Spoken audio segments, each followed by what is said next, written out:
Hello friends, welcome back to lecture number 8 in this series.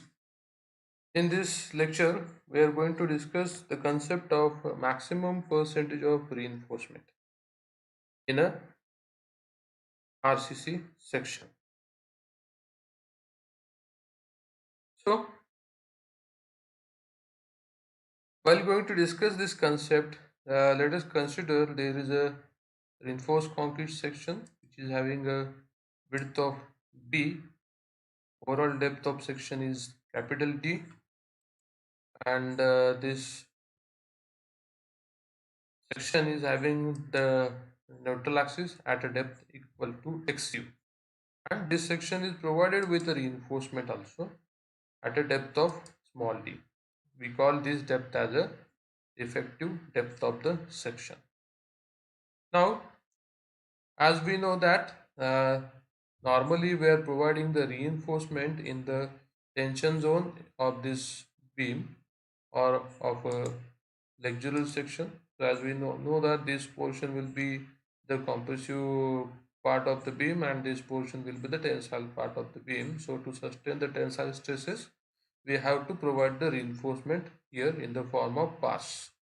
So normally this reinforcement we are providing in the form of number of bars. So based on those number of bars, we'll be able to calculate the actual area of steel. But here, for the understanding the concept of this maximum percentage or the limiting percentage of steel, we have to consider that in this total area of this section, that is whatever a cross-sectional area of this beam, that is B into capital T, how much amount of steel that we can provide for the balance section, that we are going to discuss here. So for considering that, again, we are going to consider the effective area of the section. So for that, we are going to consider the effective D of this section. So the effective area of section will be equals to small b into small d. We'll get the effective cross-sectional area of the section. Now, as I told you that the steel is provided in the form of bars, and number of bars we are deciding based on the design considerations. So by knowing the diameter of bars and number of bars, we'll be able to calculate the area of steel what we have provided. So for conceptual point of view, we are denoting this area of reinforcement with letter AST. AST is nothing but the number of bars provided in the tension zone. So let us calculate that the how much percentage of steel that we have provided in the overall area. So as I told you, the percentage of steel, that amount of steel provided in this section, effective section of B into D, that is nothing but the percentage of steel provided in this portion. In this portion we are going to consider that will be equals to area of this steel provided AST divided by effective area of this section. So effective area is nothing but B into small d, and area of steel is nothing but AST. So if we rewrite this term, we'll get the equation as AST divided by BD into 100, because we are calculating this area uh, in percentage. So the percentage of reinforcement provided will be represented by a symbol PT, small pt, will be equals to 100 AST upon BD. Now, to calculate the limiting value of this percentage of steel for a balanced section, as we know that a balanced section is a section in which the tensile strain in steel and the compressive strain in concrete will reaches at the same time. So the values of tensile force and the value of compressive force will be equal. for a balanced section.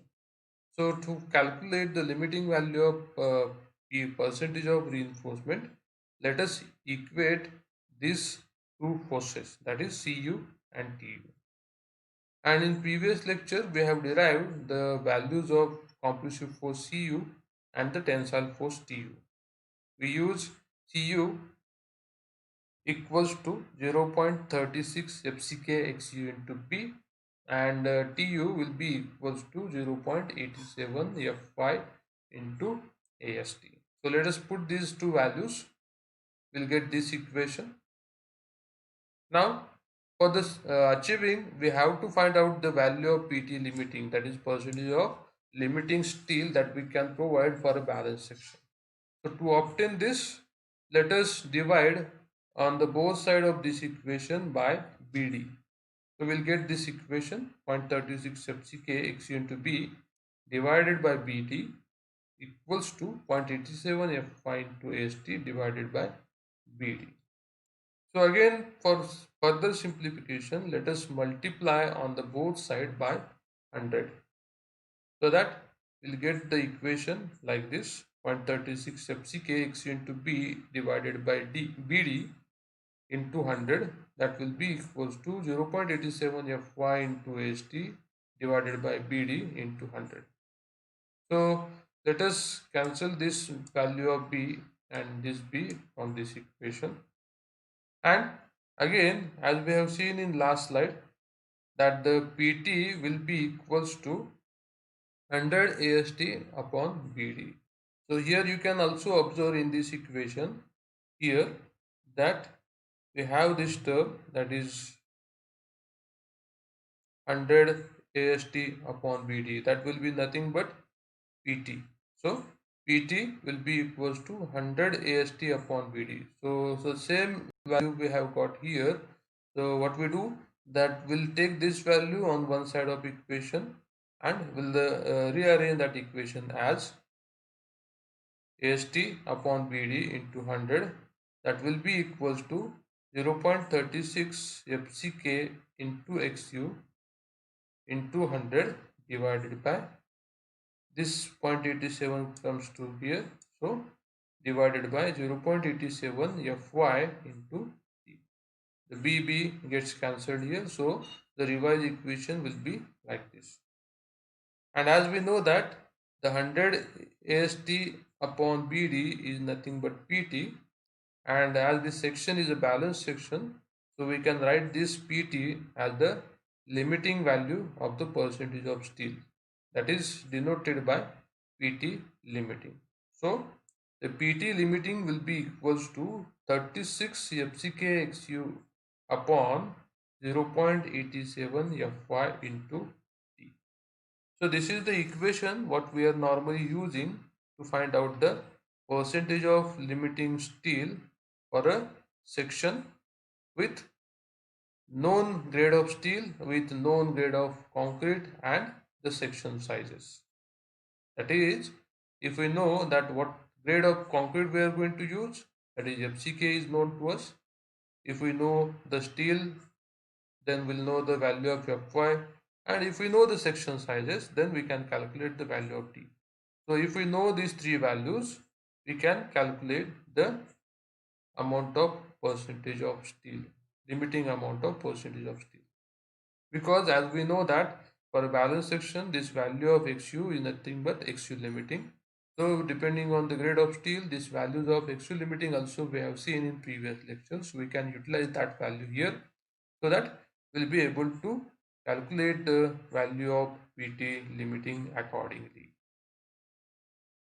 Okay, so this is about the concept of PT limiting. This is important equation which we are going to use frequently to perform some checks in future. So it's better to write down this point at a important page.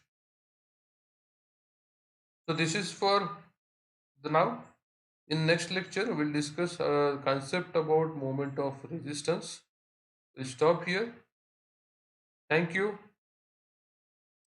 If you like this video, don't forget to click on the like button And also, if you are not subscribed to this channel now, till now, you can click on the subscribe button to subscribe this channel.